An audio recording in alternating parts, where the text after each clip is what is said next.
السلام علیکم ورحمۃ اللہ۔ قدم بقدم قرآن میں سورہ بقرہ کی 68ویں آیت ملاحظہ فرمائیں۔ بسم اللہ الرحمن الرحیم قالوا ادع لنا ربك يبين لنا ما هي قال إنه يقول إنها بقرة لا فارغ ولا بكر عوان بين ذلك فافعلوا ما تؤمرون۔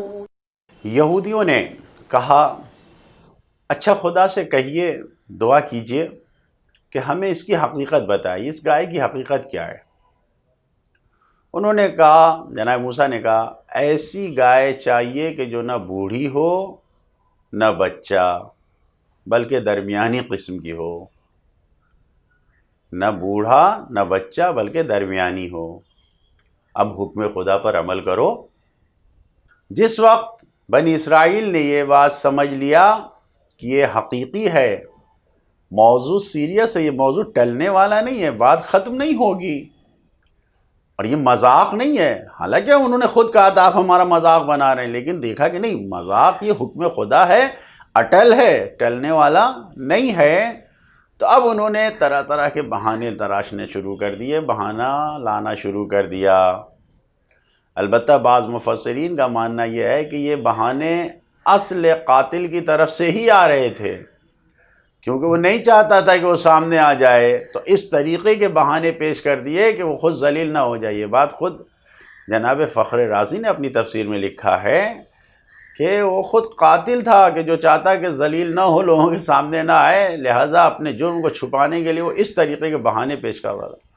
بہرحال جس انداز سے قوم بنی اسرائیل نے سوالات پیش کیے ہیں، اس کے انداز سے معلوم ہوتا ہے کہ ان کے اندر ایک ضدی قوم تھی، یہ بہت ہی اڑی رہنے والی، ضد پہ اڑی رہنے والی ہے، اور یہ ان کی ایک حقیقت ہے کہ جو اس آیت میں پتہ چل رہی ہے۔ اس بات کی طرف اسی کی طرف اشارہ کیا جا رہا ہے، اسی سے پردہ اٹھایا جا رہا ہے۔ یہاں تک کہ میں نے دیکھا دنیا عرب میں اور ایران وغیرہ میں مشہور ہے، مثال ہے کہ مثلا بنی اسرائیل جیسے اشکال و اعتراض نہ کرو، طرح طرح کے بہانے تراش کرنے کی مثال ضرب المثل ہو گئی ہے کہ عجیب و غریب قسم کے سوال کر رہے تھے۔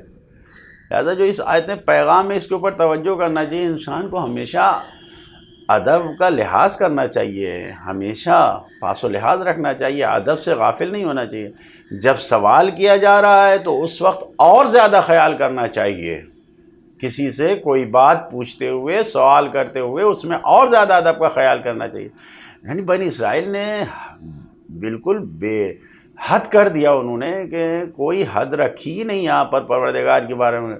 خود کے لیے تو جمع کا صیغہ استعمال کر رہے ہیں، لنا لنا کی باتیں کر رہے ہیں، ہمارے لیے ضمیر جو آئی ہے لنا لنا ہمارے لیے، اور جب جناب موسیٰ سے خطاب کر رہے ہیں تو ابھی تک انہیں یہ تمیز نہیں آئی کہ وہ یہ کہتے کہ ربنا، کہ ہمارے پروردگار سے پوچھئے، نہیں کہنے ربکا، اپنے پروردگار سے پوچھئے۔ یعنی اپنے خدا اور جناب موسیٰ کے خدا میں فرق قائل ہو رہے ہیں۔